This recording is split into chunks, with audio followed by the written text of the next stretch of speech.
মিরপুর 10 এলাকা। পুলিশ এবং আওয়ামী লীগ নেতাকর্মীদের ইট পাটকেল নিক্ষেপ, টিয়ারশেল, রাবার বুলেট, গুলি ছুটতে ছুটতে একজনের মৃত্যু হয়।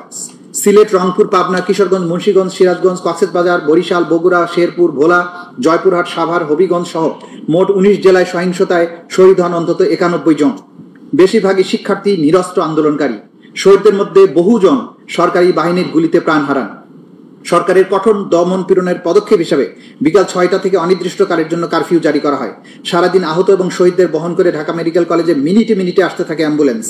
আন্দোলনকারীরা শহীদ মিনার থেকে শাহবাগের দিকে মিছিলে গিয়ে চিৎকার করতে থাকেন, আমার ভাই মরলে কেন, শেখ খুনি হাসিনা জবাব দে, এক দফা দাবি এক, শেখ হাসিনার পদত্যাগ।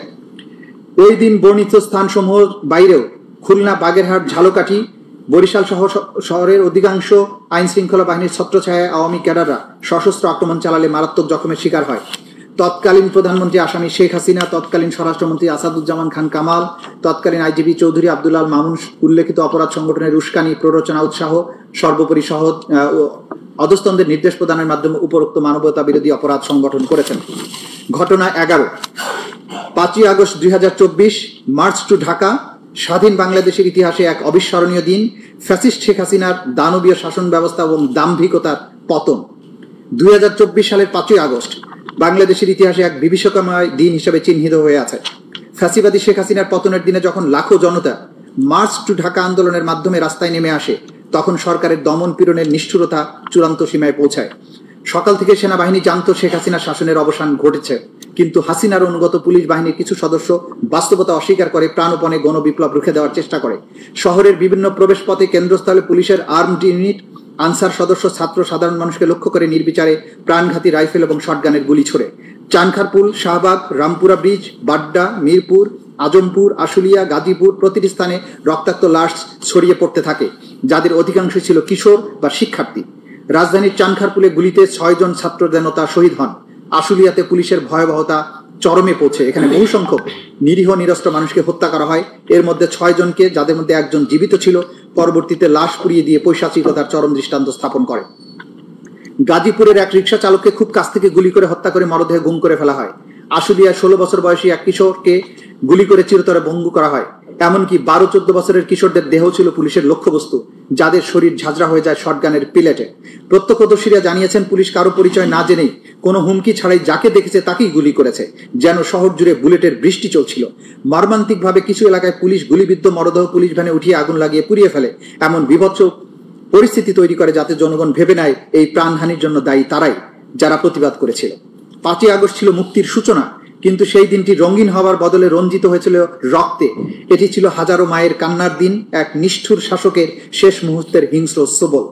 এই দিন সারা দেশে স্বৈরাচারী শেখ হাসিনার নির্দেশে তার অনুগত পুলিশ বাহিনীর কিছু সদস্য, আওয়ামী লীগ, ছাত্রলীগ, আওয়ামী লীগের অঙ্গ সংগঠন সমূহের সশস্ত্র সন্ত্রাসীরা বিভিন্ন শহর এবং অঞ্চলে নিরীহ নিরস্ত্র ছাত্র জনতার উপরে নির্বিচারে হামলা চালালে শত শত মানুষ নিহত হয়, হাজার হাজার মানুষ গুরুতর জখমপ্রাপ্ত হয়।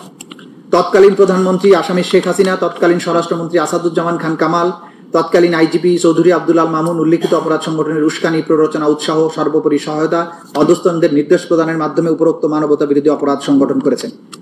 চিকিৎসা প্রদানে বাধা। তৎকালীন আওয়ামী ফ্যাসিস্ট সরকারের বিভিন্ন বাহিনী এবং আওয়ামী লীগের বিভিন্ন অঙ্গ সংগঠনের সশস্ত্র ক্যাডারদের আক্রমণে চলমান আন্দোলনে আহত এবং গুরুতরভাবে জখমপ্রাপ্ত ব্যক্তিদের চিকিৎসা গ্রহণে বাধা প্রদান করে। প্রত্যক্ষদর্শীদের বিবরণ এবং ভিডিও থেকে প্রমাণ জানা যায়, পুলিশের ডিটেকটিভ ব্রাঞ্চ, ডিজিএফআই, এনএসআই এবং আওয়ামী লীগের সমর্থকেরা এই চিকিৎসা সহায়তায় বাধা প্রদান করে। চিকিৎসা সহায়তায় বাধাগ্রস্ত করার জন্য অ্যাম্বুলেন্স আটকে দেওয়া, হাসপাতাল এলাকায় অবস্থান নিয়ে বিক্ষোভকারীদের তথ্য সংগ্রহ করা, যে রোগীদের জরুরি চিকিৎসার প্রয়োজন তাদের চিকিৎসা না দিয়ে গ্রেপ্তার করা এবং চিকিৎসা প্রদানকারী কর্মীদের ভয় দেখানো হয়। তার অংশ হিসাবে চিকিৎসা প্রদানকারী চিকিৎসককে দুর্গম অঞ্চলে বদলি করা হয়। ডিজিএফআই, এনএসআই এর সহ গোয়েন্দা ও নিরাপত্তা সংস্থাগুলো হাসপাতালগুলোতে অভিযান চালিয়ে মেডিকেল রেকর্ড জব্দ করে এবং চিকিৎসা প্রদানকারী কর্মীদের মিথ্যা রিপোর্ট তৈরি করতে বা চিকিৎসা প্রদানে অস্বীকার করতে চাপ দেয়। এই ধরনের ইচ্ছাকৃত চিকিৎসা সেবা ব্যবস্থা ব্যাহত করার ফলে আহত, জখম গুরুতর আকার ধারণ করে এবং অনেকে মৃত্যুর ঘটনা ঘটে। ভুক্তভোগী এবং প্রত্যক্ষদর্শীদের বিবরণ ইঙ্গিত করে যে পুলিশ প্রায়ই চিকিৎসা সহায়তা দিতে ইচ্ছাকৃতভাবে বাধা দিয়েছে, যেমনটা শেখ আসহাবুল ইয়ামিনের মৃত্যুর ঘটনায় দেখা যায়। ডিজিএফআই, এনএসআই, ডিটেকটিভ ব্রাঞ্চ এবং অন্যান্য সংস্থা হাসপাতালগুলোতে নজরদারিতে অংশ নেয়।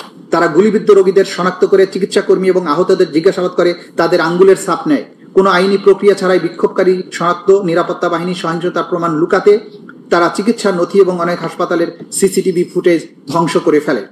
আহত বিক্ষোভকারীদের যথাযথ চিকিৎসা না দিতে চিকিৎসা কর্মীদের উপর চাপ দেওয়া হয়। আহতদের আঘাতের কারণ সঠিকভাবে লিপিবদ্ধ না করতে চাপ দেওয়া হয়। একাধিক সাক্ষ্যের মাধ্যমে জানা যায় যে এটি ঊর্ধ্বতন মহলের নির্দেশে করা হয় এবং এর মধ্যে হাসপাতাল পরিদর্শনে আসা ঊর্ধ্বতন কর্মকর্তারাও ছিলেন। নিরাপত্তা বাহিনী এবং বিভিন্ন গোয়েন্দা সংস্থা বিভিন্ন হাসপাতালে একই ধরনের বাধা প্রয়োগ করেছে, যা থেকে প্রতীয়মান হয় উপর মহল থেকে সকল স্থানে একই কৌশল অবলম্বন করতে বলা হয়েছে। কোন এক হাসপাতালে গুলিবিদ্ধ হয়ে মারা যাওয়া ব্যক্তিদের মৃত্যুকে দুর্ঘটনা হিসেবে রেকর্ড করার নির্দেশ দেওয়া হয়। নির্দেশ না মানলে চিকিৎসা কর্মীদের বিরুদ্ধে মামলা করার হুমকি দেওয়া হয়। অন্য একটি হাসপাতালে পুলিশের নির্দেশ দেওয়া ছিল যে গুলিবিদ্ধ কাউকে ভর্তি না করার। অন্য একটি হাসপাতালে আওয়ামী লীগের একজন সংসদ সদস্য সরাসরি চিকিৎসকদের হুমকি দিয়ে আহত বিক্ষোভকারীদের চিকিৎসা প্রদান করতে বন্ধ করে দেয়। 2 জন চিকিৎসককে সেই নির্দেশ না মানে ডিটেকটিভ ব্রাঞ্চ তাদের গ্রেপ্তার করে। এর ফলে অন্যান্য আহতরা আতঙ্কে লুকিয়ে যায়। আরেক হাসপাতালে ডিজিএফআই এনএসআই এর সদস্যরা আহত বিক্ষোভকারীদের চিকিৎসা প্রদানকারী চিকিৎসকদের জেরা করে নাম ঠিকানা লিখে রাখে। একটা হাসপাতালে যেখানে বিক্ষোভকারীরা চিকিৎসা নিচ্ছিল সেখানে 18 জুলাই একটি অজ্ঞাতনামা ব্যক্তি ফোন করে চিকিৎসা বন্ধ করতে হুমকি প্রদান করে। ছাত্রলীগ আওয়ামী লীগ তাদের অঙ্গ সংগঠনের সমর্থকরা হাসপাতালের প্রবেশপথে উপস্থিত থেকে অ্যাম্বুলেন্স অন্যান্য ব্যক্তিগত গাড়ি রিক্সা আটকে দিতে পুলিশকে সাহায্য করে। ফলে তীব্র চাপের ফলে স্বাভাবিক চিকিৎসা সেবা ব্যাহত হয়। অনেক আহত বিক্ষোভকারী বিশেষ করে যারা গুলিবিদ্ধ তারা বিভিন্ন চাপ ও ভয় প্রদর্শনের কারণে বেসরকারি হাসপাতালেও প্রয়োজনীয় চিকিৎসা পাননি। অন্যদিকে অনেক চিকিৎসক স্বাস্থ্যকর্মী নিজেদের জীবনের ঝুঁকি নিয়ে জরুরি ভিত্তিতে বিনা খরচে আহতদের চিকিৎসা দিয়েছেন, যার মধ্যে রাজধানীর ইবনে সিনা মেডিকেল কলেজ হাসপাতাল কৌশলে মহিলা ওয়ার্ডে পুরুষ জখমীদের চিকিৎসা প্রদান করে হেলমেটধারী ছাত্রলীগের তল্লাশি থেকে বাঁচার জন্য। নারী এবং শিশুদের প্রতি নিষ্ঠুরতা। তৎকালীন আওয়ামী ফ্যাসিস্ট সরকারের বিভিন্ন বাহিনী এবং আওয়ামী লীগের বিভিন্ন অঙ্গ সংগঠনের রাজনৈতিক নেতাকর্মীদের মাধ্যমে চলমান আন্দোলনে নারী ও শিশুদের প্রতি নিষ্ঠুরতার দৃশ্য ফুটে ওঠে। নারী আন্দোলনকারীরাও নিরাপত্তা বাহিনী ও সশস্ত্র আওয়ামী লীগ কর্মীদের হামলা থেকে রেহাই পায়নি। ঢাকা বিশ্ববিদ্যালয় ইডেন কলেজে নারী শিক্ষার্থীদের উপর হামলার পাশাপাশি ঢাকার বিভিন্ন স্থানে যাত্রাবাড়ি, উত্তরা, ধানমন্ডি, মিরপুর, ঢাকার বাইরে সাভার, কুমিল্লা, সিলেট, রংপুরে নারী বিক্ষোভকারীদের উপর হামলা করা হয়। অনুরূপভাবে তাদেরকে নির্বিচারে গ্রেপ্তার ও নির্যাতন করে অন্যান্য নিপীড়নের শিকার হতে হয়েছে, যাতে নারীরা বিক্ষোভে অংশগ্রহণ না করে এবং নেতৃত্ব না দেয়, এই জন্য তাদের নির্যাতন করা হয়। নারীদের শারীরিক নির্যাতনের লক্ষ্যে তাদের মুখ, বক্ষ, পেলভিস, নিতম্ব ইত্যাদি লক্ষ্য করে আঘাত করা হয়। আঘাত করার পাশাপাশি নারী পরিচয়ের কারণে লাঞ্ছিত করা হয়। শারীরিক সহিংসতার পাশাপাশি বিক্ষোভকারী নারীদেরকে বেশ্যা, পতিতা, পাইকারি মেয়ে ইত্যাদি অকথ্য ভাষায় গালমন্দ করা হয়। পুলিশ এবং আওয়ামী লীগ, ছাত্রলীগ সহ তাদের অঙ্গ সংগঠনের কর্মীরা নারী বিক্ষোভকারীদের ধর্ষণ, উলঙ্গ করে দেওয়া সহ বিভিন্ন যৌন হয়রানির হুমকি দেয়। আওয়ামী লীগ কর্মীদের হাতে নারী বিক্ষোভকারীদের শারীরিক যৌন সহিংসতার একটি ঘটনা ঘটেছে আগস্টের প্রথম দিকে ঢাকায়। বাঁশের লাঠি হাতে কয়েকজন পুরুষ এক মহিলাকে আটকিয়ে 3 আন্দোলনকারী কিনা জানতে চায়। তার ব্যাগ এবং ফোন তল্লাশি করে একটি বাংলাদেশের পতাকা পাওয়ায় তার চুল টেনে ধরে, পোশাক ছিঁড়ে ফেলে ও বক্ষ নিতম্বে চাপ দিয়ে ধরে রাখে ও অশ্লীল গালিগালাজ করে। আরেক ঘটনায় 2 ছাত্রলীগ কর্মী একজন নারী বিক্ষোভকারীকে তার পরিবারের অন্যান্য নারী সদস্যদের ধর্ষণের হুমকি দেয়, তাকে শারীরিকভাবে লাঞ্ছিত করে, বক্ষ গোপনাঙ্গে হাত দেয়, অশ্লীল মন্তব্য করে। পরবর্তী সেই ভুক্তভোগী নারীকে আবারও ফোন করে ধর্ষণের হুমকি দেওয়া হয়। প্রত্যক্ষদর্শীদের থেকে জানা যায় যে কুমিল্লা ছাত্রলীগের কর্মীরা বেশ কয়েকজন নারী বিক্ষোভকারীকে আক্রমণ করেছিল, যাদের মধ্যে 2 জন শিক্ষার্থী ছিল। তাদের প্রথমে আটক করা হয়, পরে শারীরিক নিগ্রহের পর পুলিশে হস্তান্তর করা হয়। এই আন্দোলনে বিপুল সংখ্যক শিশু কিশোর সক্রিয়ভাবে অংশগ্রহণ করে, যাদের মধ্যে উচ্চ বিদ্যালয়, কলেজ, ধর্মীয় মাদ্রাসার শিক্ষার্থী, অল্প বয়সী শ্রমিকও ছিল। আবার কেউ কেউ কৌতূহলবশত রাস্তায় বিক্ষোভ পর্যবেক্ষণ করছিল। অপরদিকে আন্দোলন দমনে আওয়ামী লীগ ক্যাডারদের সাথে অর্থনৈতিকভাবে অসচ্ছল পরিবার থেকে আসা সদস্যদেরও দেখা গেছে, যাদেরকে আওয়ামী লীগ অর্থ দিয়ে ভাড়া করে আন্দোলনকারীদের বিরুদ্ধে ব্যবহার করেছিল। আওয়ামী লীগ এই শিশুদের সহিংসতা জড়াতে অর্থায়ন করেছে। ঢাকার আজিমপুর, বাড্ডা, ধানমন্ডি, ফার্মগেট, যাত্রাবাড়ি, মিরপুর, মোহাম্মদপুর, রামপুরা এলাকার বাইরে গাজীপুর, নারায়ণগঞ্জ, রংপুর, সিলেট অঞ্চলের শিশুদের শহীদ এবং গুরুতরভাবে আহত হওয়ার ঘটনা ঘটেছে। উল্লেখিত ঘটনা ছাড়াও নিরাপত্তা বাহিনী নির্বিচার রাইফেল এবং শটগানের প্রাণঘাতী গুলি ব্যবহার করে শিশু বিক্ষোভকারীদের হত্যা করেছে। উদাহরণস্বরূপ মোহাম্মদপুরে শান্তিপূর্ণ বিক্ষোভকারী জনতার উপর নির্বিচারে গুলি চালায়। এতে 17 বছরের বয়সী এক নিরস্ত্র শিক্ষার্থী মাথায় গুলিবিদ্ধ হয়ে 19 জুলাই শহীদ হয়। 18 জুলাই ধানমন্ডিতে আরেক 12 বছর বয়সী শিশু পুলিশের গুলিবর্ষণে প্রায় 200-র মতো ধাতব পেলেট শরীরে বিদ্ধ হয়ে আভ্যন্তরীণ রক্তক্ষরণে মারা যায়। আর অনেক শিশু আজীবনের জন্য পঙ্গুত্ব বরণ করেছে। অনেক শিশু গুরুতর আহত হয়েছে। আওয়ামী লীগের সমর্থকদের গুলিতে 16 বছর বয়সী এক কিশোরের পায়ে গুলি লাগায়, শেষ পর্যন্ত তার পা কেটে ফেলতে হয়। পুলিশের নির্বিচার গুলিতে ধাতব পেলেটের আঘাতে 17 বছরের কিশোরের উভয় চোখ অন্ধ হয়ে যায়। সবগুলো ঘটনা OSCHR এর প্রতিবেদন থেকে পাওয়া গেছে। শহীদদের মধ্যে খুবই অল্প বয়সী শিশু ছিল, যারা বাবা মায়ের সঙ্গে বিক্ষোভ মিছিলে গিয়েছিল বা ঘটনাস্থলের আশেপাশে দাঁড়িয়েছিল। নারায়ণগঞ্জে 6 বছর বয়সী একটি মেয়ে বাড়ির ছাদের উপর দাঁড়িয়ে বিক্ষোভ দেখার সময় মাথায় গুলিবিদ্ধ হয়ে শহীদ হয়। শিশুদের যেনতেন গ্রেপ্তার করে বিভিন্ন থানা, ডিটেকটিভ ব্রাঞ্চের কার্যালয় কিংবা কারাগারে প্রাপ্তবয়স্কদের সঙ্গে একই কক্ষে আটকে রাখা হতো। সেখানে তাদের নির্যাতন এবং অপদস্থ করা হতো, স্বীকারোক্তি আদায়ের লক্ষ্যে তাদের জবরদস্তিও করা হতো। তাছাড়া বেশ কয়েকজন কিশোর ছেলেকে আটক করে পুলিশ সদর দপ্তরের counter terrorism and transnational crime CTTC শাখায় প্রাপ্তবয়স্কদের সাথে একই কক্ষে আটকে রাখা হতো। রংপুরে 16 বছর বয়সী এক কিশোরকে বিনা বিচারে 13 দিন আটক রাখা হয়েছিল। ওই কিশোর সহ আরো অনেককে গ্রেপ্তার করা হয়েছিল আবু সাইদের হত্যার ঘটনার মোড় ঘুরিয়ে দেওয়ার জন্য। 17 বছর বয়সী এক কিশোরকে পুলিশ কর্মকর্তা হত্যার দায় স্বীকার করানোর জন্য যাত্রাবাড়ি থানায় 2 দিন ধরে পুলিশ হেফাজতে নির্যাতন করেছিল। এরপর তাকে ডিটেকটিভ ব্রাঞ্চ কার্যালয়ে নিয়ে পুনরায় নির্যাতন করা হয়েছিল। আটক রাখার 3 দিন পরে এসে ওই কিশোরকে আদালতে হাজির করা হলে বিচারক তাকে আরো 7 দিনের রিমান্ডে রাখার নির্দেশ দেন। প্রাপ্তবয়স্ক বন্দীদের সঙ্গে রাখা হবে জেনেও যদিও কিশোরের পক্ষে আইনজীবী আদালতের কাছে বলেছিলেন ভুক্তভোগী আসলে একজন শিশু। এই ঘটনাটি গণমাধ্যমে প্রচারের পরে আরেক বিচারক কিশোরটিকে বিশেষ শিশু হেফাজত কেন্দ্রে রাখার নির্দেশ দেন। সেখানে ওই কিশোর 6 আগস্ট পর্যন্ত আটক ছিল। জুলাই মাসের 15 তারিখ থেকে আগস্টের 5 তারিখ পর্যন্ত কমপক্ষে 118 জন শিশু, কমপক্ষে 13 জন নারীকে হত্যা করা হয়। মালর এরপরে আসামিদের পরিচিতি, আসামি শেখ হাসিনার বিস্তারিত পরিচয় আমরা উল্লেখ করেছি। তার বিরুদ্ধে কি কি মামলা আছে সেগুলো আমরা বলেছি। আসাদুজ্জামান খান কামালের পরিচয় দিয়েছি, চৌধুরী আব্দুল আল মামুনের পরিচয় দিয়েছি। এবার আমি চলে আসছি পেজ 108-এ। আসামিদের বিরুদ্ধে মানবতা বিরোধী অপরাধের বিবরণ।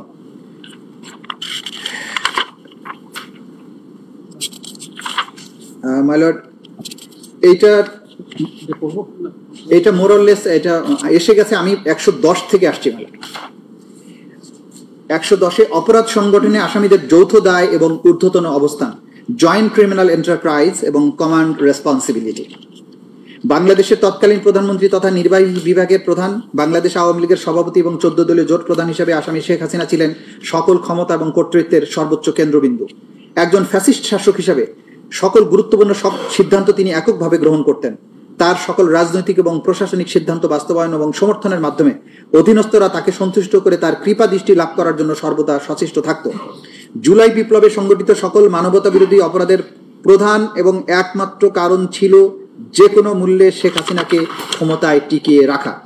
সেদিক থেকে বিবেচনা করলে জুলাই বিপ্লবে সংগঠিত সকল অপরাধের নিউক্লিয়াস ছিলেন শেখ হাসিনা।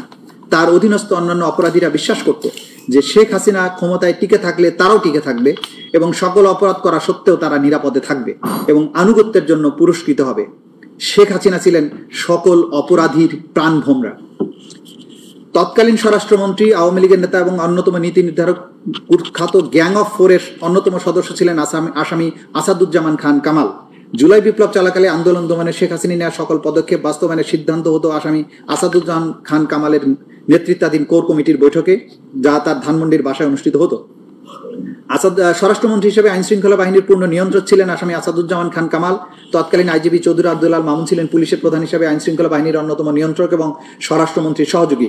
আন্দোলন দমনে নিরস্ত্র ছাত্র জনতার উপর নির্বিচারে গুলিবর্ষণের সিদ্ধান্ত বাস্তবায়ন হচ্ছে কিনা তা তারা সার্বক্ষণিকভাবে তত্ত্বাবধানের অংশ হিসেবে সরজমিনে পরিদর্শনে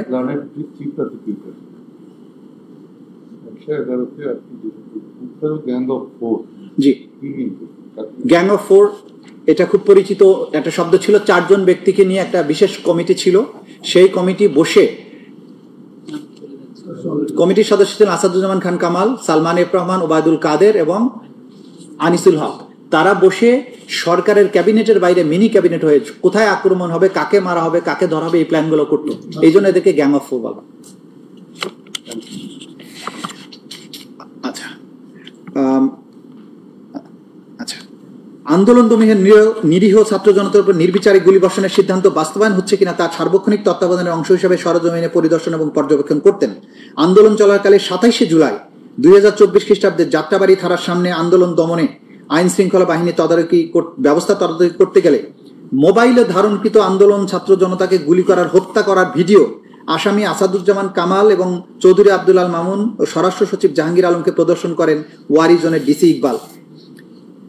এবং মাইলট, সেটা বিখ্যাত সেই কথা যে যেখানে ভিডিও, হত্যা করার ভিডিও দেখিয়ে বলা হচ্ছিল, স্যার গুলি করি, মরে একটাই যায়, বাকিটি যায় না স্যার, এটাই স্যার আতঙ্কের বিষয়। এটা ছিল সেই ভিডিও। প্রধানমন্ত্রী হিসেবে আসামি শেখ হাসিনা ওয়ারিতে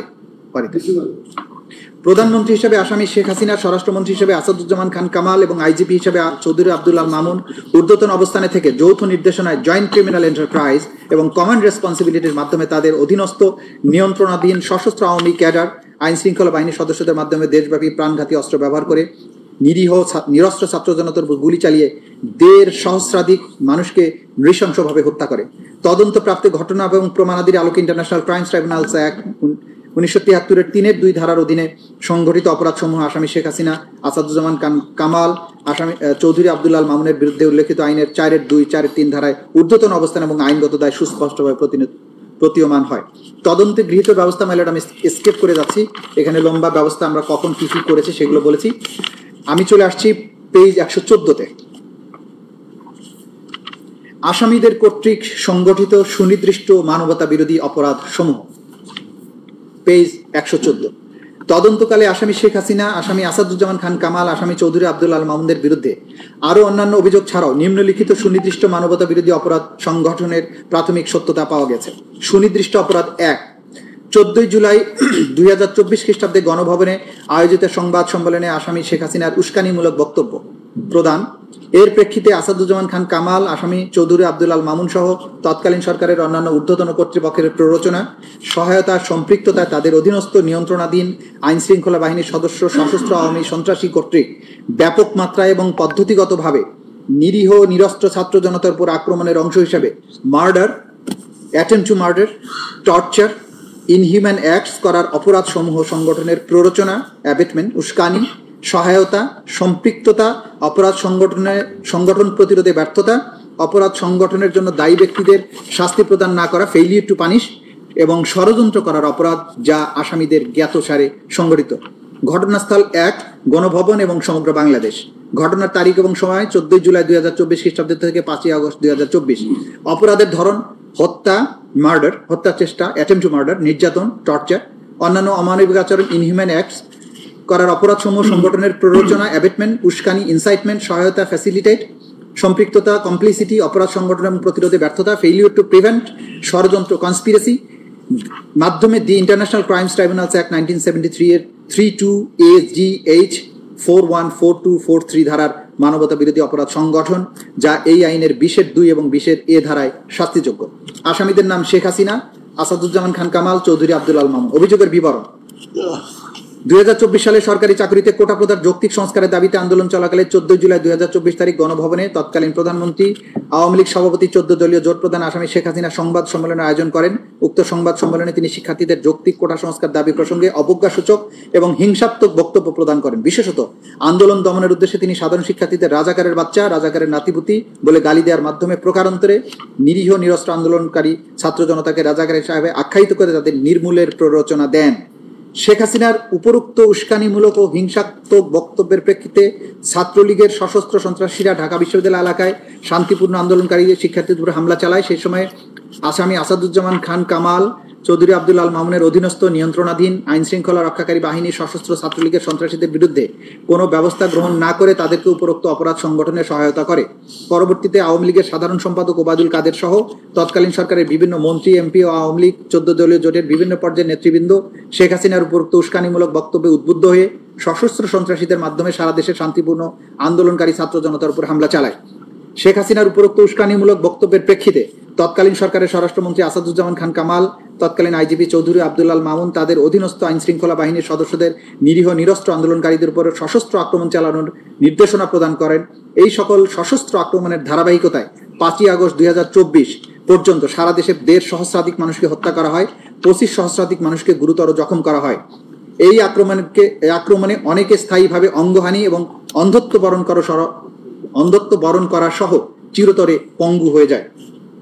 আসামি শেখ হাসিনার উক্ত উস্কানিমূলক বক্তব্য উদ্বুদ্ধ হয়ে আসামি আসাদুজ্জামান খান কামাল, চৌধুরী আব্দুল আল মামুনের সুযোগ করে দেওয়ার মতে তাদের অধীনস্থ নিয়ন্ত্রণাধীন আওয়ামী লীগ ও 14 দলীয় দলের সশস্ত্র ক্যাডার বাহিনী, আইন শৃঙ্খলা বাহিনী বিভিন্ন হাসপাতালে গিয়ে আহতদের চিকিৎসা গ্রহণে, ডাক্তারদের চিকিৎসা প্রদানে বাধা প্রদান, নিহতদের সুরতহাল পোস্টমর্টেম করতে কিংবা রিপোর্টে মৃত্যুর সঠিক কারণ উল্লেখ করতে বাধা প্রদান করে, নিহতদের মৃত্যুর সনদে সঠিক কারণ লিখতে প্রতিবন্ধকতা সৃষ্টি করে, ভিন্ন কারণ লিখতে বাধ্য করে, নিহতদের জানাজা এবং কবরস্থ করতে বাধা দেয়, নিহতদের স্বজনের কাছে মৃতদেহ হস্তান্তর না করে বেওয়ারিশ লাশ হিসাবে গণকবরে দাফন করা, লাশ গুম করার উদ্দেশ্যে আগুন দিয়ে পুড়িয়ে দেওয়ার মাধ্যমে অমানবিক আচরণ বা আদার ইনহিউম্যান অ্যাক্টস করার অপরাধ সমূহ সংগঠন করে। মানে আদার ইনহিউম্যান অ্যাক্টস বলছে যে এই লাশ পুড়িয়ে দেওয়া, জানাজা করতে না দেয়া, দাফন করতে না দেয়া, এগুলো আদার ইনহিউম্যান অ্যাক্টস যেগুলো আন্তর্জাতিক আইনে সংজ্ঞায়িত, রোম স্ট্যাটিউটে সংজ্ঞায়িত, সেগুলো তারা সংগঠন করেছে। না, কোনো নেক্সাসের প্রবলেম নাই, এটা অ্যাবসলিউটলি নেক্সাস আছে এবং এই নির্দেশগুলো আমরা প্রমাণ করি। এগুলো তো সাক্ষাতে যাবো, আমরা চার্জ যেটা নিয়ে আসছি সেটা একটু দেখেন শুধু।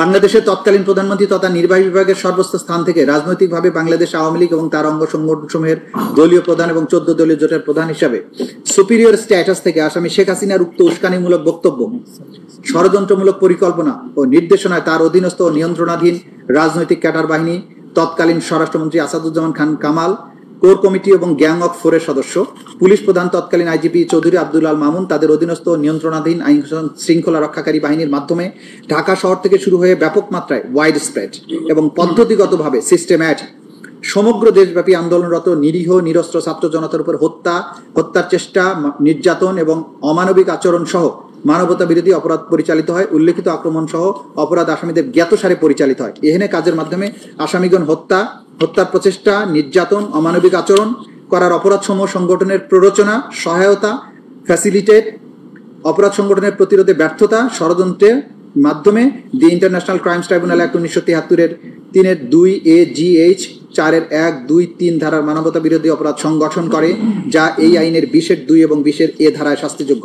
সুনির্দিষ্ট অপরাধ 2, আসামি শেখ হাসিনা কর্তৃক ছাত্র জনতার উপর হেলিকপ্টার, ড্রোন এবং প্রাণঘাতী অস্ত্র বা লিথাল ওয়েপন ব্যবহারের মাধ্যমে আন্দোলনকারীদের হত্যা ও নির্মূলের নির্দেশ তৎকালীন স্বরাষ্ট্রমন্ত্রী আসাদুজ্জামান খান কামাল, তৎকালীন আইজিপি চৌধুরী আব্দুল আল মামুন কর্তৃক আসামি শেখ হাসিনার উক্ত নির্দেশ বাস্তবায়ন তাদের নিয়ন্ত্রণাধীন এবং অধীনস্থ একই আইনের 20(2)(a) ধারায় শাস্তিযোগ্য।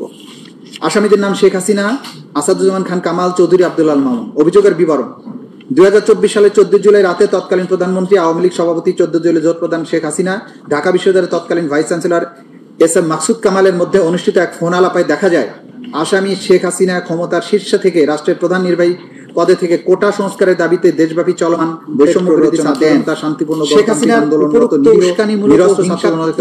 পুনরায় রাজাকার বিভাগের তাদের ফাঁসি দেওয়া, ঢাকা বিশ্ববিদ্যালয় গুলি করে শান্তিপূর্ণ আন্দোলনকারীদের শিক্ষার্থীদের উপর হামলা চালায়। সেই সময় টেলিফোনিক কনভারসেশন আসাদুজ্জামান খান কামাল, চৌধুরী আব্দুল আল অধীনস্থ নিয়ন্ত্রণাধীন শৃঙ্খলা রক্ষী আওয়ামী লীগ সভাপতি 2024 সালের 18 জুলাই বিশ্ববিদ্যালয়ের তৎকালীন প্রধানমন্ত্রী SM মাকসুদ কামালের মধ্যে অনুষ্ঠিত এক ফোন আলাপে দেখা যায় আসামি শেখ হাসিনা ক্ষমতার শীর্ষে থেকে রাষ্ট্রের প্রধান নির্বাহী সিটি কর্পোরেশনের টোটাল সংস্কারের দাবিতে দেশব্যাপী চলমান শেখ ফজলুল তাপসের মধ্যে অনুষ্ঠিত আরেকটি ফোন আলাপ থেকে দেখা যায় আসামি শেখ হাসিনা ক্ষমতার শীর্ষে থেকে রাষ্ট্রের প্রধান নির্বাহী ঢাকা ক্ষমতার গুলি করে শান্তিপূর্ণ আন্দোলনকারী কোটা সংস্কারের দাবিতে দেশব্যাপী চলমান আসামি শীর্ষে থেকে রাষ্ট্রের প্রধান নির্বাহী সিটি কর্পোরেশনের টোটাল সংস্কারের দাবিতে দেশব্যাপী চলমান শেখ ফজলুল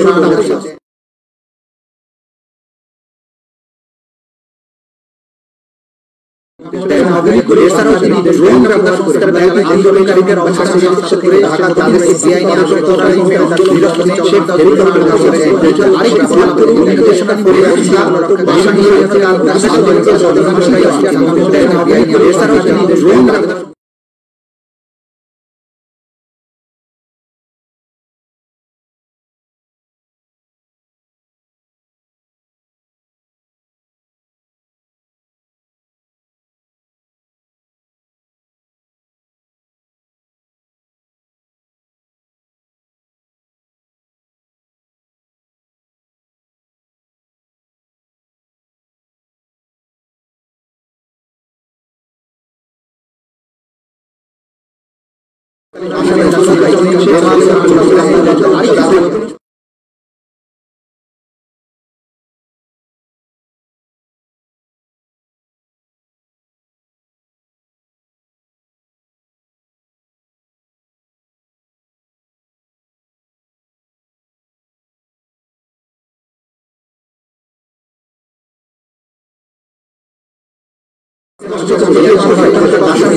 অস্ত্র বা লিথাল ওয়েপন ব্যবহারের নির্দেশ সারা দেশে নিরীহ নিরস্ত্র ছাত্র জনতার উপরে 3,05,300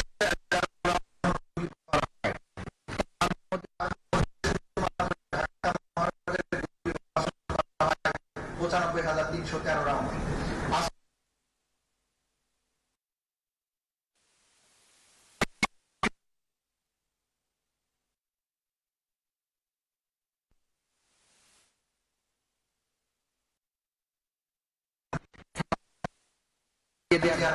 অন্যান্য অমানবিক আচরণ বা আদার ইনহিউম্যান অ্যাক্ট সংগঠন করে। বাংলাদেশের তৎকালীন প্রধানমন্ত্রী তথা নির্বাহী বিভাগের সর্বোচ্চ রাজনৈতিকভাবে বাংলাদেশ আওয়ামী লীগ এবং তার অঙ্গ সংগঠন সমূহের দলীয় প্রধান 14 দলীয় জোটের প্রধান হিসেবে ঊর্ধ্বতন অবস্থান বা সুপিরিয়র স্ট্যাটাসে থেকে শেখ হাসিনার ষড়যন্ত্রমূলক পরিকল্পনা সরাসরি নির্দেশনায় তৎকালীন স্বরাষ্ট্রমন্ত্রী আসাদুজ্জামান খান কামাল, পুলিশের আইজিপি, বাংলাদেশব্যাপী আন্দোলনরত নিরীহ নিরস্ত্র ছাত্র জনতার উপর প্রাণঘাতী অস্ত্র, লিথাল ওয়েপন, হেলিকপ্টার, ড্রোন ব্যবহারের মাধ্যমে মার্ডার, অ্যাটেম্পট টু মার্ডার, নির্যাতন, অমানবিক আচরণ সহ মানবতা বিরোধী অপরাধ পরিচালনা করে উল্লেখিত আক্রমণ ও অন্যান্য অপরাধ আসামিদের জ্ঞাতসারে পরিচালিত হয়। এহেন কাজের মাধ্যমে আসামিগণ মার্ডার, অ্যাবডাকশন, কনফাইনমেন্ট, টর্চার, পরিকল্পিতভাবে অগ্নিসংযোগের মাধ্যমে রাষ্ট্রীয় সম্পদ ধ্বংস করে তারা দায় আন্দোলনকারীদের উপর চাপিয়ে দিয়ে অন্যান্য অমানবিক আচরণ বা আদার ইনহিউম্যান অ্যাক্টস করার নির্দেশ, প্ররোচনা, সহায়তা, সম্পৃক্ততা এবং ষড়যন্ত্রের মাধ্যমে the international crimes tribunals act 1973 এর 32A GH 41423 ধারার মানবতা বিরোধী অপরাধ সংগঠন করেছেন, যা একই আইনের 20(2) এবং 20(a) ধারার শাস্তিযোগ্য অপরাধ। সুনির্দিষ্ট অপরাধ 3, আসামি শেখ হাসিনার উস্কানিমূলক বক্তব্য এবং মারণাস্ত্র ব্যবহার করে আন্দোলনরত ছাত্র জনতাকে হত্যার নির্দেশনার প্রেক্ষিতে আসামি আসাদুজ্জামান খান কামাল, আসামি চৌধুরী আব্দুল আল মামুন সহ তৎকালীন সরকারের অন্যান্য ঊর্ধ্বতন কর্তৃপক্ষের প্ররোচনা, সহায়তায়, সম্পৃক্ততা, তাদের অধীনস্থ এবং নিয়ন্ত্রণাধীন আইন শৃঙ্খলা বাহিনীর সদস্য, সশস্ত্র আওয়ামী সন্ত্রাসী কর্তৃক ব্যাপক মাত্রায় এবং পদ্ধতিগতভাবে নিরীহ নিরস্ত্র ছাত্র জনতার উপর আক্রমণের অংশ হিসাবে 16 জুলাই 2024 খ্রিস্টাব্দে রংপুরের বেগম রোকেয়া বিশ্ববিদ্যালয়ের সামনে আগ্নেয়াস্ত্র দিয়ে স্বল্প দূরত্ব থেকে সরাসরি নিরীহ নিরস্ত্র আন্দোলনকারী ছাত্র আবু সাইদের বুক লক্ষ্য করে বিনা উস্কানিতে একাধিকবার গুলি চালিয়ে নির্মমভাবে হত্যা করার মাধ্যমে উল্লেখিত আসামিদের জ্ঞাতসারে এবং তাদের কর্তৃক অপরাধ সংগঠনের নির্দেশ, প্ররোচনা, উস্কানি, সহায়তা, সম্পৃক্ততা এবং ষড়যন্ত্রের মাধ্যমে এবং অন্যান্য অমানবিক আচরণের মাধ্যমে মানবতা বিরোধী অপরাধ সংগঠন। ঘটনাস্থল গণভবন থেকে নির্দেশে যেন গণভবন আর বেগম রোকেয়া বিশ্ববিদ্যালয় রংপুর 1 নম্বর গেটের সামনে ঢাকা রংপুর মহাসড়কের রোড ডিভাইডারের পশ্চিম পাশে আশপাশ এলাকা। ঘটনার তারিখ 14 জুলাই 2024 থেকে 16 জুলাই 2024 তারিখ। অপরাধের ধরন মার্ডার, মৃত্যুর প্রকৃত কারণ গোপন করার উদ্দেশ্যে সুরতহাল রিপোর্টে মিথ্যা তথ্য সংযোজন করা। মালিয়ার এখানে আমি অ্যাড করতে চাই, এই পোস্টমর্টেম রিপোর্ট 4 বার তারা পরিবর্তন করতে বাধ্য করেছিল ডাক্তারকে। পোস্টমর্টেম রিপোর্ট বারবার পরিবর্তন, মিথ্যা বর্ণনা, মামলা দায়ের করার মাধ্যমে অন্যান্য অমানবিক আচরণ করার অপরাধ সমূহ সংগঠনের নির্দেশ, প্ররোচনা, উস্কানি, সহায়তা, সম্পৃক্ততা, ষড়যন্ত্রের মাধ্যমে ইন্টারন্যাশনাল ক্রাইমস ট্রাইব্যুনালস অ্যাক্টের 32A GH 41423 ধারার মানবতা বিরোধী অপরাধ সংগঠন, যা একই আইনের 20(2) এবং 20(a) ধারার শাস্তিযোগ্য অপরাধ। আসামি শেখ হাসিনা, আসাদুজ্জামান খান কামাল এবং চৌধুরী আব্দুল আল মামুন। অভিযোগের বিবরণ, হ্যাঁ এটা মানে এটা অভিযোগের বিবরণ ইতিমধ্যে বলে ফেলেছি, এটা না পড়ে আমি পেজ 124 থেকে বলছি। এরই অংশ হিসাবে 16 জুলাই রংপুরের বেগম রোকেয়া বিশ্ববিদ্যালয় ক্যাম্পাসে পুলিশ এবং সশস্ত্র আওয়ামী সন্ত্রাসী এবং বিশ্ববিদ্যালয় আওয়ামী লীগ প্রশাসন আন্দোলনকারীদের বিরুদ্ধে অবস্থান নেয়। অপরদিকে বিশ্ববিদ্যালয়ের সামনে নিরীহ নিরস্ত্র ছাত্র জনতা বিক্ষোভ মিছিল শুরু করলে তাতে পুলিশ এবং আওয়ামী লীগ সশস্ত্র ক্যাডাররা ছাত্র জনতার উপরে নির্বিচারে গুলি চালায়। ফলে আন্দোলনরত ছাত্র জনতা গুরুতর আহত ও ছত্রভঙ্গ হয়ে গেলেও সেই মিছিলে থাকা আন্দোলনকারী ছাত্র সমন্বয়ক আবু সাইদ তার অবস্থান ত্যাগ না করে দুহাত প্রসারিত করে দাঁড়িয়ে থেকে প্রতিবাদ অব্যাহত রাখলে রংপুর মেট্রোপলিটন পুলিশ কমিশনার, অন্যান্য পুলিশ কর্মকর্তাদের তত্ত্বাবধানে বিশ্ববিদ্যালয় প্রশাসনের উস্কানিতে SI Amir Hossain, police constable Sujan চন্দ্র রায় তাদের হাতে আগ্নেয়াস্ত্র দিয়ে স্বল্প দূরত্ব থেকে সরাসরি আবু সাইদের বুক লক্ষ্য করে বিনা উস্কানিতে একাধিক গুলি চালিয়ে তাকে নির্মমভাবে হত্যা করে। আবু সাইদ নিহত হওয়ার পর তার মৃতদেহ রংপুর মেডিকেল কলেজ হাসপাতালে নিয়ে যাওয়া হলে তার মৃত্যুর প্রকৃত কারণ গোপন করে গুলিতে তার মৃত্যু হয়েছে বিষয়টি উল্লেখ না করে মাথায় আঘাতজনিত কারণে মৃত্যু হয়েছে মর্মে সুরতহাল রিপোর্টে উল্লেখ করে। পোস্টমর্টেম রিপোর্টে গুলিতে নিহত হওয়ার তথ্য গোপন করতে পুলিশ এবং আওয়ামী সমর্থিত ডাক্তারদের চাপে ময়নাতদন্তকারী ডাক্তারকে 4 বার রিপোর্ট পরিবর্তনে বাধ্য করা হয়। আবু সাইদের হত্যার জন্য দায়ী ব্যক্তিদের আড়াল করার উদ্দেশ্যে মিথ্যা তথ্য দিয়ে আবু সাইদের সহযোগী আন্দোলনকারীদের আসামি করে আবু সাইদ হত্যা মামলা দায়ের করা হয়। উল্লেখিত আক্রমণ সমূহ অন্যান্য অপরাধ আসামিদের জ্ঞাতসারে পরিচালিত হয়। এহেন কাজের মাধ্যমে আসামিগণ মার্ডার, মৃত্যুর প্রকৃত কারণ গোপন করার উদ্দেশ্যে সুরত হাল রিপোর্টে মিথ্যা তথ্য সংযোজন করা, পোস্টমর্টেম রিপোর্ট বারবার পরিবর্তন করা, মিথ্যা বর্ণনা দায়ের করার মাধ্যমে অমানবিক আচরণ করার অপরাধসমূহ সংগঠনের নির্দেশ, উস্কানি, সহায়তা, সম্পৃক্ততা এবং ষড়যন্ত্রের মাধ্যমে দ্য ইন্টারন্যাশনাল ক্রাইমস ট্রাইব্যুনালস অ্যাক্টের 32A/GH 414243 ধারার অপরাধ সংগঠন করে, যা এই আইনের 20(2) এবং 20(a) ধারায় শাস্তিযোগ্য। সুনির্দিষ্ট অপরাধ 4, আসামি শেখ হাসিনার উস্কানিমূলক বক্তব্য মারণাস্ত্র ব্যবহার করে আন্দোলনরত ছাত্র জনতাকে হত্যার নির্দেশের প্রেক্ষিতে আসাদুজ্জামান খান কামাল, চৌধুরী আব্দুল আল মামুন সহ তৎকালীন সরকারের অন্যান্য ঊর্ধ্বতন কর্তৃপক্ষের প্ররোচনা, সহায়তা, সম্পৃক্ততায় তাদের অধীনস্থ নিয়ন্ত্রণাধীন আইন শৃঙ্খলা বাহিনীর সদস্য ও সশস্ত্র আওয়ামী সন্ত্রাসী কর্তৃক ব্যাপক মাত্রা এবং পদ্ধতিগতভাবে নিরীহ নিরস্ত্র ছাত্র জনতার উপর আক্রমণের অংশ হিসাবে 5ই আগস্ট 2024 তারিখে ঢাকা মহানগরীর চানখারপুর এলাকায় আন্দোলনরত নিরীহ নিরস্ত্র ছাত্র জনতার উপর তৎকালীন সরকারের আইন শৃঙ্খলা রক্ষাকারী বাহিনীর সদস্যদের কর্তৃক নিরীহ নিরস্ত্র 6 জন ছাত্র জনতাকে গুলি করে হত্যা করার মাধ্যমে উল্লেখিত আসামিদের জ্ঞাতসার এবং তাদের কর্তৃক হত্যার নির্দেশ, প্ররোচনা, উস্কানি, সহায়তা, সম্পৃক্ততা এবং ষড়যন্ত্র করার মাধ্যমে মানবতা বিরোধী অপরাধ সংগঠন। এইটার বর্ণনা দিচ্ছি পেজ 126-এ। 2024 সালে সরকারি চাকরিতে কোটা প্রদার যৌক্তিক সংস্কারের দাবিতে আন্দোলন চলমান থাকা অবস্থায় 14 জুলাই 2024 তারিখে গণভবনে সংবাদ সম্মেলন আয়োজন করা হয়। মানে এটা তো আগেরটা, এটার লাস্ট প্যারাগ্রাফ আমি চলে আসছি 127-এ, লাস্ট প্যারাগ্রাফ 127-এ লাস্ট প্যারাগ্রাফ থেকে। এর ধারাবাহিকতায় বৈষম্য বিরোধী ছাত্র জনতার আন্দোলনের কেন্দ্রীয় কমিটির মার্চ টু ঢাকা কর্মসূচি পালনের জন্য 5ই আগস্ট সারা দেশ থেকে জনগণকে ঢাকায় আসার আহ্বান জানানো হয়। স্বাধীনতা পরবর্তী সময়ে বাংলাদেশের মানুষের মনে যে বৈষম্যহীন একটি সমাজ প্রতিষ্ঠার স্বপ্ন জন্মেছিল, তা বাস্তবায়নে গণতন্ত্র প্রতিষ্ঠার উদ্দেশ্যে মার্চ টু ঢাকা কর্মসূচি পালনের উদ্দেশ্যে বাংলাদেশের প্রতিটি অঞ্চল থেকে নিরীহ, শান্তিপ্রিয়, মুক্তিকামী মানুষ 5ই আগস্ট ঢাকা অভিমুখে রওনা দেন। আসামি শেখ হাসিনা, আসাদুজ্জামান খান কামাল এবং চৌধুরী আব্দুল আল মামুন ষড়যন্ত্রমূলক পরিকল্পনা ও নির্দেশনায় আন্দোলন দমন করার সর্বাত্মক প্রচেষ্টার অংশ হিসেবে প্রাণঘাতী অস্ত্র বা লিথাল ওয়েপন ব্যবহার করে গুলি করার যে নির্দেশনা দেওয়া হয়, তা বাস্তবায়নে ঢাকার বিভিন্ন প্রবেশ মুখের ন্যায় ঢাকা মেডিকেল কলেজ হাসপাতাল সংলগ্ন চানখারপুল ও তার আশেপাশের এলাকায় প্রাণঘাতী অস্ত্র, চাইনিজ রাইফেল, অস্ত্রশস্ত্রে সজ্জিত পুলিশ বাহিনীর 40-50 জন সদস্য মোতায়েন করা হয় 5ই আগস্ট সকাল থেকে। আসামিদের উক্ত নির্দেশ বাস্তবায়নের জন্য ডিএমপির তৎকালীন কমিশনার হাবিবুর রহমানের ওয়্যারলেস নির্দেশনার আলোকে যুগ্ম পুলিশ কমিশনার সুদীপ কুমার চক্রবর্তীর প্রত্যক্ষ তদারকিতে ঘটনাস্থলে উপস্থিত অতিরিক্ত পুলিশ কমিশনার শাহ আলম মোহাম্মদ আক্তারুল ইসলামের সরাসরি তত্ত্বাবধানে তার অধীনস্থদের নির্দেশ প্রদান, সহযোগিতা, সুযোগ তৈরির মাধ্যমে সহকারী police commissioner Mohammad Imrul, police পরিদর্শক মোহাম্মদ আরশাদ হোসেনের নির্দেশে constable Sujon, constable Imaj, constable Nasirul Islam এর মাধ্যমে প্রাণঘাতী চাইনিজ রাইফেল দিয়ে সুনির্দিষ্টভাবে গুলি করে ঘটনাস্থলে শাহবাগ থানাধীন চানখারপুল ও সংলগ্ন বংশাল ও চকবাজার এলাকায় সকাল হতে দুপুর 2:30টার মধ্যে শহীদ শাহরিয়ার খান আনাস, শহীদ শেখ মাহাদি হাসান জুনাইদ ওরফে মুস্তাকিম, শহীদ মোহাম্মদ ইয়াকুব, শহীদ মোহাম্মদ রাকিব হাওলাদার, শহীদ মোহাম্মদ ইসমামুল হক, শহীদ মানিক মিয়া ওরফে শাহরিক সহ মোট 6 জনকে নৃশংসভাবে হত্যা করে। এহেন কাজের মাধ্যমে আসামিগণ মার্ডার করার নির্দেশ, অর্ডার, প্ররোচনা, অ্যাবেটমেন্ট, উস্কানি, ইনসাইটমেন্ট, সহায়তা, ফ্যাসিলিটেশন, সম্পৃক্ততা, কমপ্লিসিটি, ষড়যন্ত্র, কনস্পিরেসির মাধ্যমে the international crimes tribunals act 1973 এর 32A/GH 414243 ধারার মানবতা বিরোধী অপরাধ সংগঠন, যা একই আইনের 20(2) এবং 20(a) ধারায় শাস্তিযোগ্য। সুনির্দিষ্ট অপরাধ 5, আসামি শেখ হাসিনার উস্কানিমূলক বক্তব্য এবং মারণাস্ত্র ব্যবহার করে আন্দোলনরত ছাত্র জনতাকে হত্যা নির্দেশনার প্রেক্ষিতে আসামি আসাদুজ্জামান খান কামাল এবং আসামি চৌধুরী আব্দুল আল মামুন সহ তৎকালীন সরকারের অন্যান্য ঊর্ধ্বতন কর্তৃপক্ষের প্ররোচনা, সহায়তা এবং সম্পৃক্ততায় তাদের অধীনস্থ এবং নিয়ন্ত্রণাধীন আইন শৃঙ্খলা বাহিনীর সদস্য, সশস্ত্র আওয়ামী সন্ত্রাসী কর্তৃক ব্যাপক মাত্রায় পদ্ধতিগতভাবে নিরীহ নিরস্ত্র ছাত্র জনতার উপর আক্রমণের অংশ হিসেবে 5ই আগস্ট 2024 ঢাকার আশুলিয়া থানার সামনে এবং আশেপাশে এলাকায় আন্দোলনরত নিরীহ নিরস্ত্র ছাত্র জনতার উপর তৎকালীন সরকারের আইন শৃঙ্খলা রক্ষাকারী বাহিনীর সদস্যদের কর্তৃক নিরীহ নিরস্ত্র 6 জন ছাত্র জনতাকে গুলি করে তাদের মধ্যে 5 জনের মৃতদেহ এবং 1 জনকে জীবিত এবং গুরুতর অবস্থায় আগুন দিয়ে পুড়িয়ে দেওয়ার অপরাধ, যা আসামিদের জ্ঞাতসারে সংগঠিত হয়েছে। উক্তরূপ হত্যার নির্দেশ, প্ররোচনা, উস্কানি, সহায়তা, সম্পৃক্ততা, ষড়যন্ত্র এবং অন্যান্য অমানবিক আচরণ করার মাধ্যমে মানবতা বিরোধী অপরাধ সংগঠন। এইটার বর্ণনাটা আমরা দিয়েছি পেজ 131-এর লাস্ট প্যারাগ্রাফ। এর ধারাবাহিকতায় বৈষম্য বিরোধী ছাত্র জনতার আন্দোলনের কেন্দ্রীয় কর্মসূচির মার্চ টু ঢাকা কর্মসূচি পালনের জন্য 5ই আগস্ট সারা দেশ থেকে ঢাকায় আসার আহ্বান জানানো হয়। স্বাধীনতা পরবর্তী সময়ে বাংলাদেশের মানুষের জন্য মনে যে বৈষম্যহীন সমাজ প্রতিষ্ঠার স্বপ্ন জন্মেছিল তা বাস্তবায়নের উদ্দেশ্যে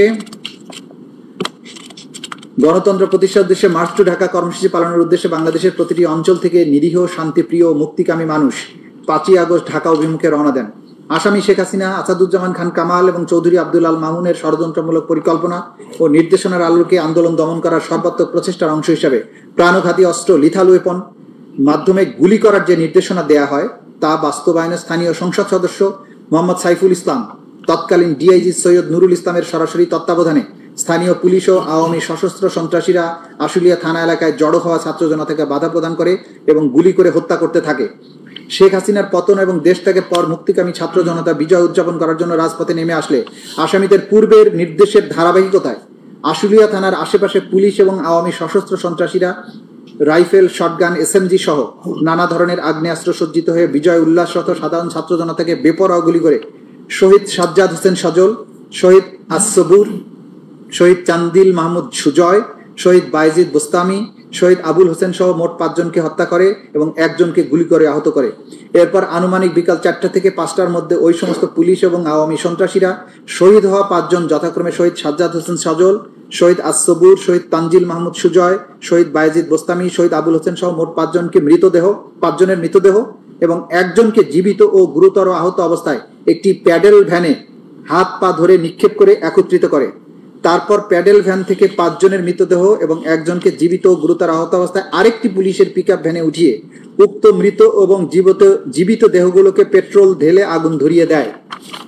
গুরুতর আহত ব্যক্তিকে হাত পা নাড়াতে দেখলেও নিষ্ঠুর এবং বর্বর পুলিশ তাকে উদ্ধার না করে বা চিকিৎসার ব্যবস্থা না করে আরো জ্বালানি কাঠ আগুনে নিক্ষেপ করে 6 জনকেই পুড়িয়ে অঙ্গারে পরিণত করে, যা আসামিদের জ্ঞাতসারে পরিচালিত হয়েছে বলে সহজে অনুমান করা যায়।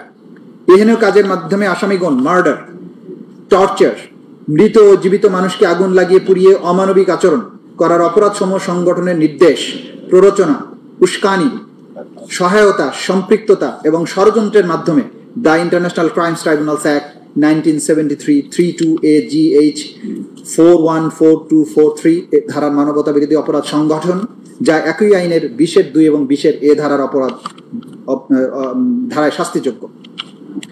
যেহেতু জুলাই 2024 বিপ্লব চলাকালে তৎকালীন প্রধানমন্ত্রী আওয়ামী লীগ সভাপতি শেখ হাসিনা, স্বরাষ্ট্রমন্ত্রী আসাদুজ্জামান খান কামাল, আইজিপি চৌধুরী আব্দুল আল মামুন, তার মন্ত্রিপরিষদের সদস্যবৃন্দ, সংসদ সদস্যবৃন্দ, আওয়ামী লীগ, যুবলীগ, ছাত্রলীগ, তাদের অঙ্গ সংগঠন এবং 14 দলীয় জোটের নেতৃবৃন্দ তৎকালীন আইন শৃঙ্খলা বাহিনীর ব্যক্তিগতভাবে, দলগতভাবে দেশব্যাপী নিরস্ত্র মানুষের উপর আক্রমণের মাধ্যমে যে মানবতা বিরোধী অপরাধ সংগঠন করে তা দেশি বিদেশি পত্রপত্রিকা, গণমাধ্যম, ইলেকট্রনিক ও প্রিন্ট মিডিয়ার মাধ্যমে ব্যাপকভাবে প্রচারিত হয়েছে এবং হচ্ছে, যা বাংলাদেশের জনগণ সহ আন্তর্জাতিক পরিমণ্ডলে সর্বজন বিদিত। তদুপরি উক্ত অপরাধসমূহ জাতিসংঘ সহ বিভিন্ন আন্তর্জাতিক সংস্থা কর্তৃক অনুসন্ধানে প্রমাণিত। উপরোক্ত অপরাধসমূহ কমন নলেজ ও জুডিশিয়াল নোটিশ হিসেবে গ্রহণ করার এখতিয়ার ইন্টারন্যাশনাল ক্রাইমস ট্রাইব্যুনালস অ্যাক্ট 1973 19(3) ধারার অধীনে আন্তর্জাতিক অপরাধ ট্রাইব্যুনালের রয়েছে। যেহেতু আওয়ামী লীগ, যুবলীগ, ছাত্রলীগ সহ তাদের অঙ্গ সংগঠন এবং 14 দলীয় জোট রাজনৈতিক সিদ্ধান্ত নিয়ে নিরীহ নিরস্ত্র ছাত্র জনতার উপরে যে মানবতা বিরোধী অপরাধ সংগঠন করেছে তাদেরকে ক্রিমিনাল অর্গানাইজেশন বা অপরাধী সংগঠন হিসেবে গণ্য করার শামিল।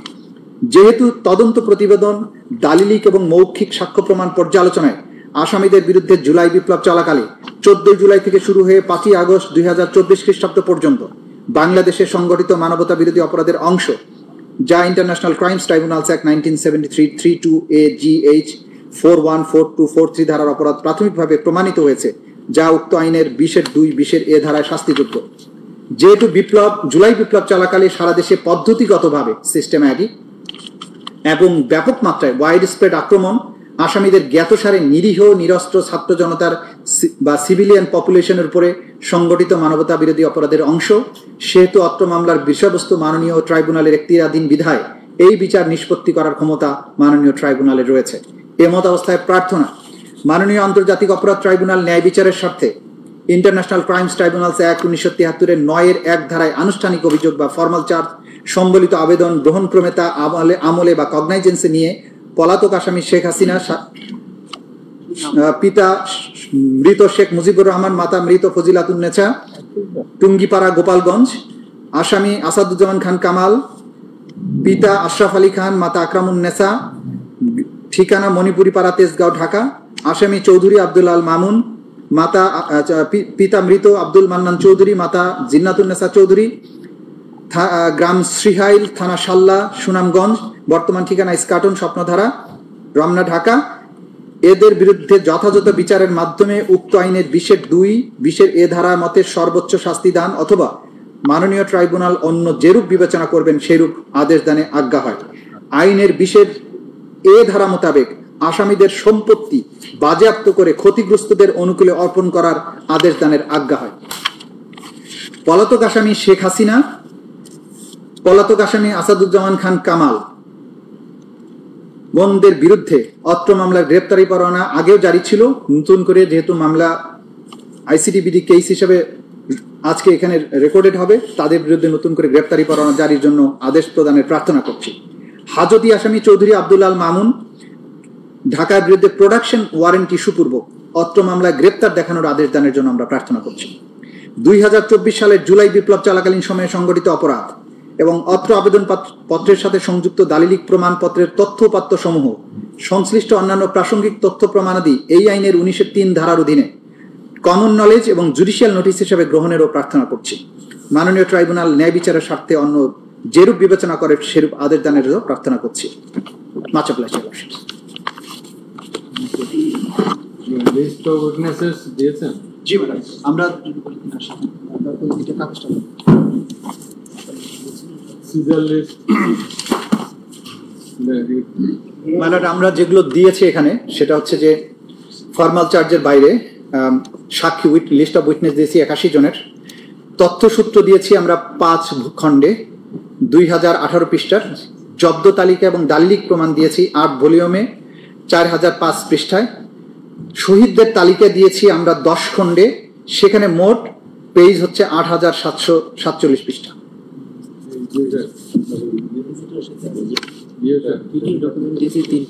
সামারিটা এটা এটা মানে আমি লিখে টাইপ করে দিচ্ছি।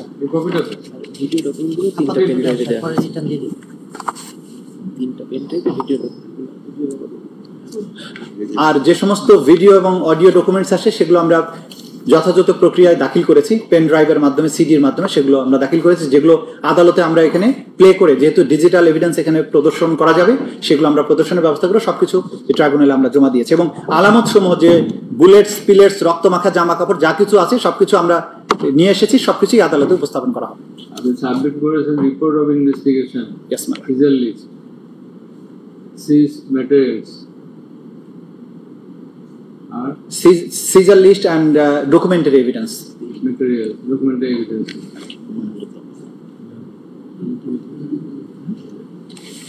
Much obliged. Thank you. Delighted Chief Prosecutor submitted formal charge against the accused, namely Sheikh Hasina, former Prime Minister of Bangladesh, accused Asaduজ্জামান Khan Kamal, former Home Advisor, Home Minister, and accused Abdullah Mamun, former Inspector General of Police. Amongst the accused, all the accused, none of the accused are present in the tribunal, since today is not fixed for their appearance.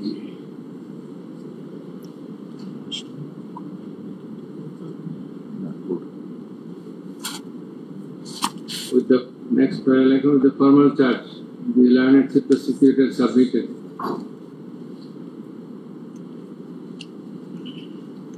the report of investigation, seized materials and documents, inclusive of the seizure list, Not subject to dispute. Statement of witness. and the statement of witnesses.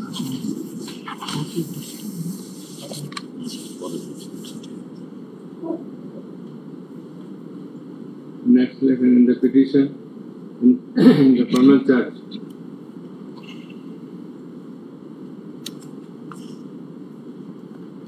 The prosecution narrated in details the historical backgrounds lying behind the July-August movement 2024, and also beyond that, he reminisced the war of 1971 and also some other historical occurrences committed thereafter. It has also been narrated therein how Shapla Chattor occurrence did take place. The Vidya Dasaka did take place.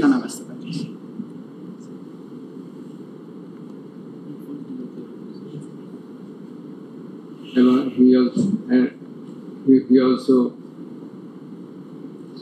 narrated other historical criminal activities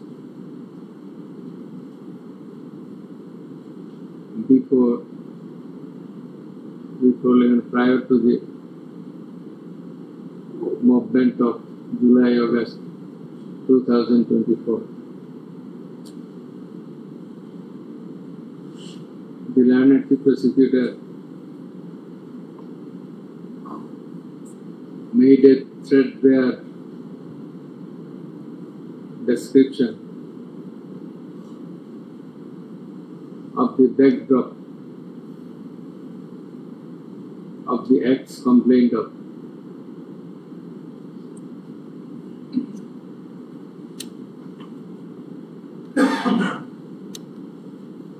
He gave a pen picture in the formal charge as to how the occurrences as a list did take place on different dates at different places under the superior commandment of the Supreme Authority of Bangladesh, that is the Prime Minister, as well as the Home Minister and the Inspector General of Police.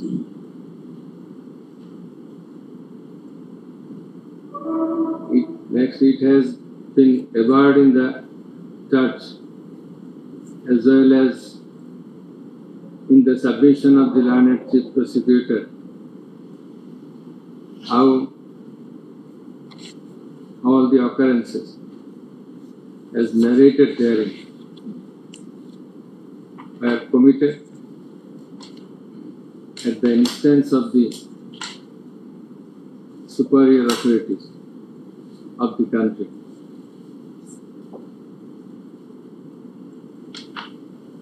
It has been asked by the learned chief prosecutor that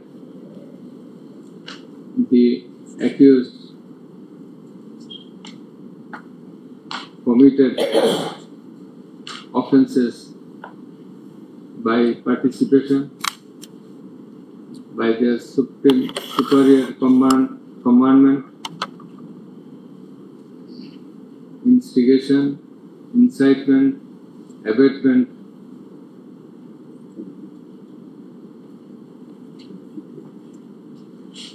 and facilitation.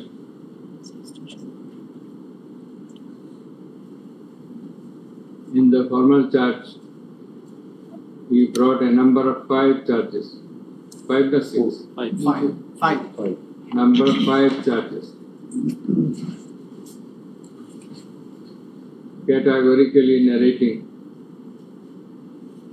how the alleged occurrences within the ambit of the charges did take place. He has illustrated in details the modus operandi of the occurrences and specified how the Supreme Commanders, that is the accused number 1, Sheikh Hasina, number 2, Asaduzzaman and Kamal, and number 3, Abdullah Al-Mamun,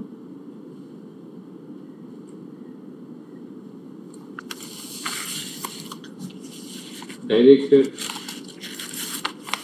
the forces, law enforcing agencies, and their party activists to heal the struggling people, particularly the students. It has also been emphatically asserted by the learned prosecutor that the accused, particularly accused number 1, directed to use lethal weapons and helicopter and also drone to kill the people in the movement, in consequence of which a good number of people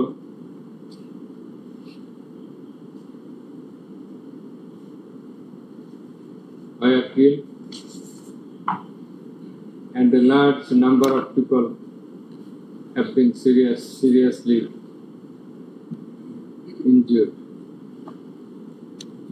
সংখ্যা আছে নাকি আপনার? আমরা বলেছি 1400 শহীদ নিহত এবং আহত হয়েছে 25,000. নাম্বারটা পরে লিখে দিন। মানে in support of the numbers we have submitted the documents as well. 1400 আর 25,000 লিখে দিন। 25,000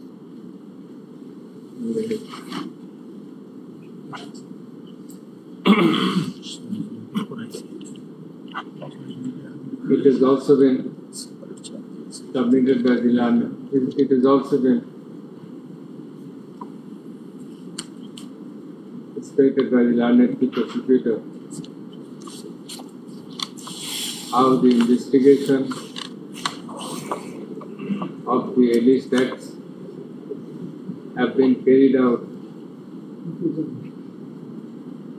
how the tough investigation, how this tough investigation of these alleged acts have been carried out by the investigation agency of the International Crimes Tribunal.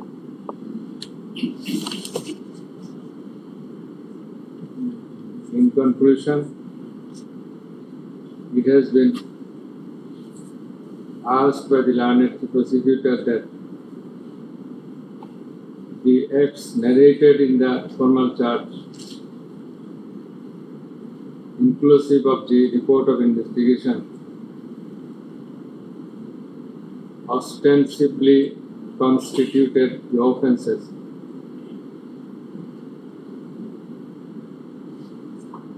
under section 32A, 32A, 32G, 32H, 41, 42, 43 of the International Crimes Tribunal 1973. It has ardently plea being submitted by the learned chief prosecutor Pranam Jivan Mr. Tajul Islam for doing the needful in accordance with the provisions of law, for bringing the accused under legal action by under legal action. Next parallel transpires that accused, amongst the accused,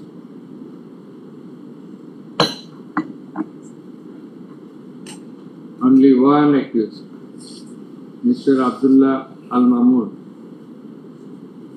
has been arrested and is kept in custody. The remaining others, Sheikh Hasina and Asadujaman Al-Faruq, Asadujaman Khan Kamal, are yet to be arrested.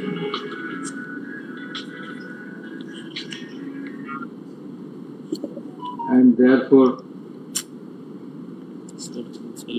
warrant of arrest express is required to be issued against them.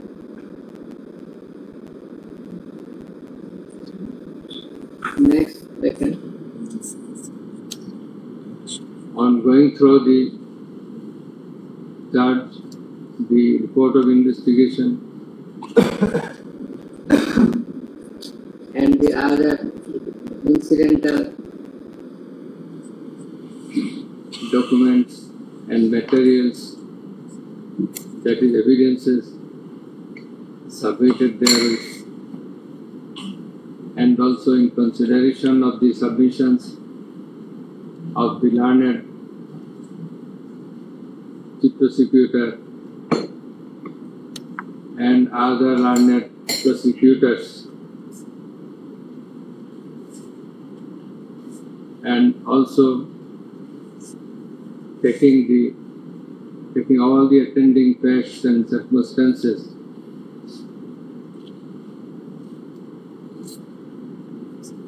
in relation to this matter,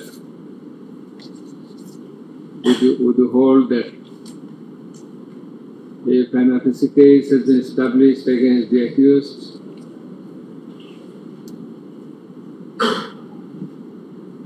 so that they deserve to be proceeded against.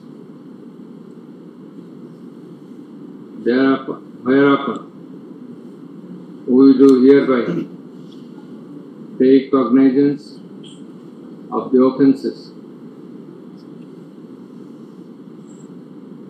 under section 3 to A, comma, which sections were there?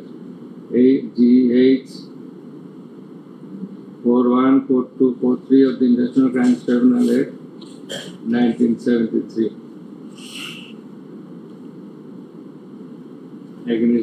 against all the three accused. Full stop. number 2. Let the case be registered and numbered as ICTBD case. Next letter. Let warrant of arrest be issued afresh against accused Sheikh Hasina and Asadujaman Khan Kamal, fixing The regular date is fixed on 16th of June. That is after the Eid vacation. So 16th June, this month. Fixing 16/6/2025 for execution report, for appearance of the accused, absconding accused, and also for protection of the accused in custody. Yes. Next, let a copy of this order.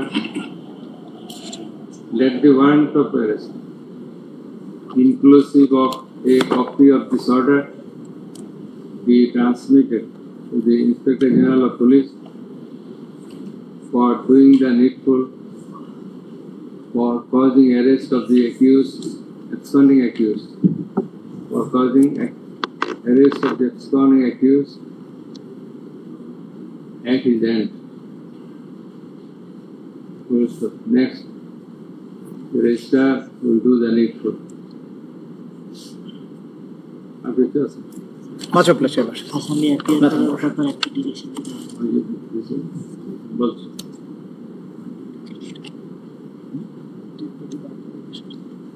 ওই নাম ঠিকানা বলো দেখে মানে ওই অফেন্সের বর্ণনাটা যেখানে আসছে মানে ওইখানে ওই লাশ বার্নিং এর বিষয়টা বোধহয় একটু বাদ পড়ে গেছে, ওইটা একটু যাতে অ্যাড হয়ে যায়। কোন জায়গায় অফেন্সটা categorically committed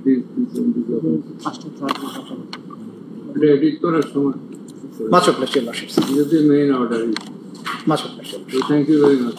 Much obliged, Your Worship. My lord, I am grateful to